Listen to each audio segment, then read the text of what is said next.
নমস্কার বন্ধুরা, আমি মধুমিতা মধুস কিচেন থেকে আজকে একটা চিকেনের রান্না তোমাদের সঙ্গে শেয়ার করব। এই রান্নাটার নাম হলো সুন্দরী চিকেন। এই চিকেনটা কী করে আমি রান্না করব সেটা তোমাদের দেখাচ্ছি। এটা একটু অন্য ধরনের রান্না। 1 কিলোর ওপরে বেশি মাংস আছে। আমি প্রথমে 1 চামচ ভিনিগার দেব।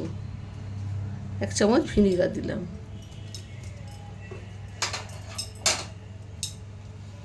স্বাদ মতো নুন দিলাম।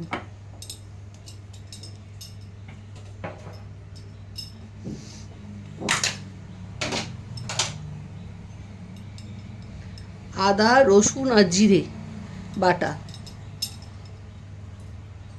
2 চামচ দিলাম। মাংস বুঝে এগুলো দিতে হবে। মাংসটা বেশি আছে বলে 2 চামচ দিলাম। পরিমাণে কম থাকলে 1 চামচ দেবে। কিছু কাঁচা লঙ্কা চেরা,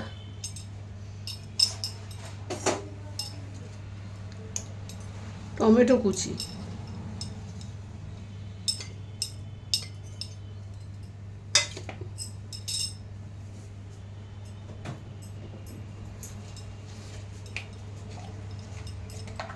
হলুদ গুঁড়ো আন্দাজ মতো,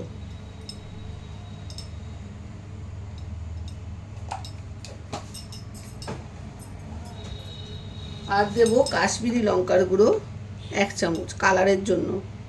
আর কাঁচা লঙ্কা দিয়েছি বলে আমি ঝাল লঙ্কার গুঁড়োটা এখন দিচ্ছি না। যদি লাগে পরে তাহলে দেবো, না হলে দেবো না, তাহলে খেতে খুব ঝাল হয়ে যাবে। অনেকগুলো কাঁচা লঙ্কা দিয়েছি তো। এইবারে এটাকে ভালো করে মাখতে হবে। এটা আমি হাত দিয়ে ভালো করে মাখবো। ও, তার আগে একটা জিনিস দেওয়া হয়নি, কারি পাতা। কটা কারি পাতা নিয়েছি, ডানা ডাঁটি থেকে বের করে এরমভাবে দিয়ে দেবো।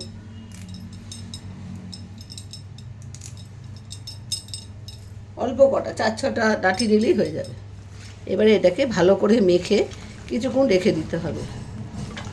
সুন্দর করে মাখতে হবে এটাকে, মাংসটাকে। যতক্ষণ রাখতে পারবে তত খেতে ভালো হবে। সময় না থাকলে সঙ্গে সঙ্গে রান্না করবে। মিনিমাম 10 মিনিট অন্তত মেখে নিয়ে রেখে দিও। মাখার সময়ই খুব সুন্দর একটা গন্ধ বেরোচ্ছে।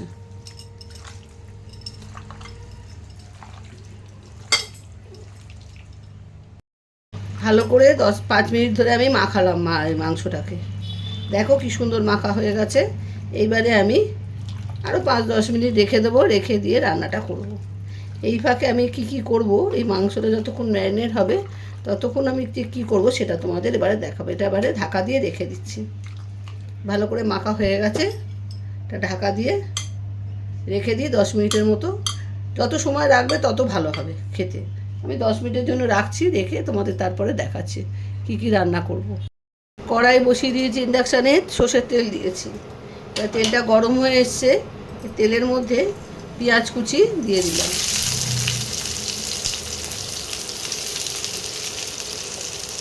চারটে বড় পেঁয়াজ কুচি দিয়েছি।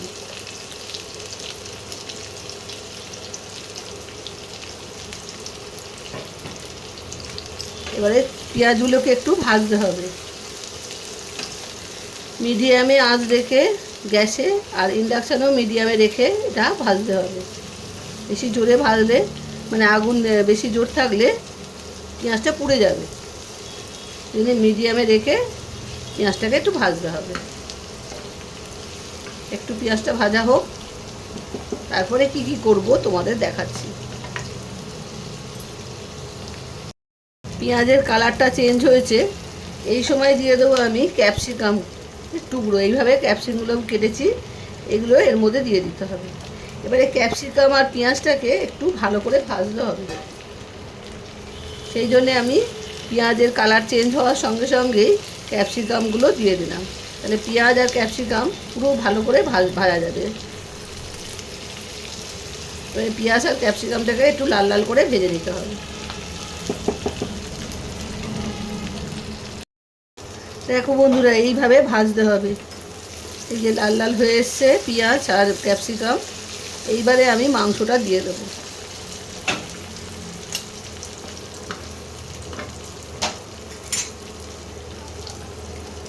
এবার আস্তে আস্তে আমি মাংসটা দিয়ে দিচ্ছি।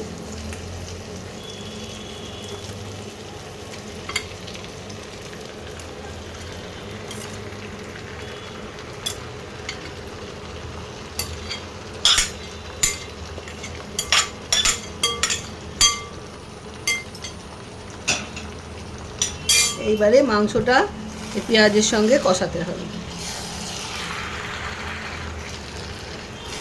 হবে, আর ঢাকা দিতে হবে। এই করে মাংসটাকে রান্না করতে হবে। মাংসটা যতক্ষণ না জল বেরোয় ততক্ষণ মাংসটাকে কষতে হবে। মাংসটা ঢাকা দিয়ে দিয়ে কষলে কি মাংসটা তাড়াতাড়ি জল ছেড়ে দেয়। আর লঙ্কাটা বুঝে দেবে, এটা মাংস যখন কষানো হয়ে যাবে তখন একটু চেখে দেখে নেবে ঝালটা কীরকম হয়েছে। যদি ঝাল ঠিকঠাক থাকে তাহলে শুকনো লঙ্কার গুঁড়ো আর দেবে না, আর যদি ঝাল কম থাকে তাহলে লাল লঙ্কা শুকনো লঙ্কার গুঁড়ো একটু দেবে, ঝাল যে লঙ্কার গুঁড়োটা। আমি ভালো করে একটু কষিয়ে নিই ঢাকা দিয়ে। এখন ঢাকা দিলে মাংসটা দিয়ে জলটা তাড়াতাড়ি ছেড়ে দেবে। দেখো বন্ধুরা, ঢাকাটা খুলছি, এ দেখো কত জল বেরিয়েছে মাংস দিয়ে। এক ফোঁটাও জল দিইনি, কিন্তু মাংস দিয়ে কিরম জল বেরিয়েছে। একটুখানি শুকনো লঙ্কার গুঁড়ো দিয়ে দিলাম, ঝালটা একটু কম আছে সেই জন্য একটু শুকনো লঙ্কার গুঁড়ো দিয়ে দিলাম। এবারে আমি এই কাজু বাদাম পেস্ট করে রেখেছি, এবার কাজু বাদামের পেস্টটা দেব।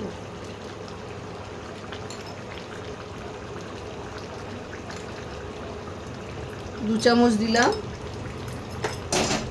ভালো করে মিশিয়ে নিই, লাগলে আবার দেব,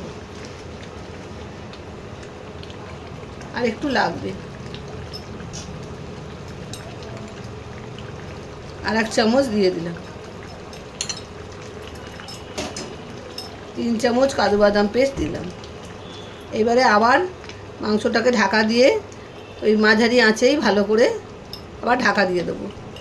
মাঝে মাঝে খুলে খুলে এবার নাড়াতে হবে, কেননা বাদাম দিয়েছি তো তলাটা ধরে যেতে পারে।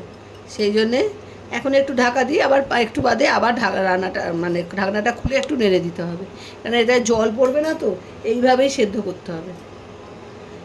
এই রান্নাটা একটু অন্যরকম, কিন্তু খেতে খুব ভালো হয়। দুর্দান্ত একটা গন্ধ বেরোচ্ছে, তোমরা সেটা পাচ্ছ না, আমি সেটা পাচ্ছি। তোমরা একবার করে খেও, তাহলে তোমরাও গন্ধটা পাবে। আবার একটু ঢাকা দিয়ে আর একটু ফুটুক, তারপরে তোমাদের আবার দেখাবো। বন্ধুরা, মাংসের ঝোলটাও কমে গেছে, মাংসটাও সেদ্ধ হয়ে গেছে। এই দেখো এরকম ঝোল থাকবে।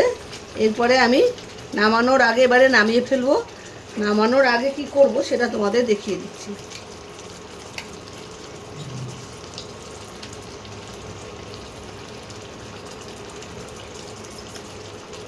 এক চামচ মাখন দিলাম,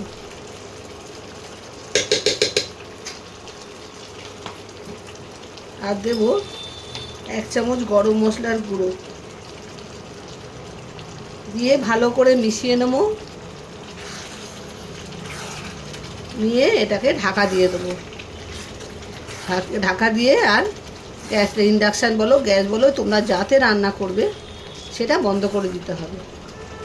একটু দমে থাকবে, তারপরে মাংসটা পরিবেশন করতে হবে। এই হয়ে গেল সুন্দরী চিকেন কমপ্লিট। ভালো করে মিশিয়ে নিলাম। এবারে আমি ঢাকা দিয়ে দিলাম, ঢাকা দিয়ে ইন্ডাকশানটা বন্ধ করে দিলাম। 5 মিনিট বাদে আমি ঢেলে নিয়ে তোমাদের দেখাবো। বন্ধুরা, বাটিতে ঢেলে ফেলেছি। পুরো ভিডিওটা দেখো, দেখে এই সুন্দরী চিকেন রান্নাটা করে খেও। দারুণ খেতে হয় কিন্তু, একবার করে খেও। নানা রকম তো রান্না আমরা একভাবে রান্না খেতে খেতে মুখটা কীরকম হয়ে যায়, একটু চেঞ্জ করে নিলে রান্নাটা খেতেও খুব ভালো লাগে। পুরো ভিডিওটা ভালো করে দেখে নিও, দেখে নিয়ে রান্নাটা করো। একটু অন্যরকম রান্নাটা, কিন্তু দেখলে নিশ্চয়ই পারবে তোমরা। আর কেমন লাগে তোমাদের খেয়ে সেটা আমাকে অতি অবশ্যই জানিও, আর বন্ধুদের সঙ্গে শেয়ার করো। আজ তাহলে আসি, আবার একটা নতুন রান্না নিয়ে তোমাদের সামনে আসবো, করেও দেখাবো, তোমরাও করে খেও। আজ তাহলে আসি, বাই বাই।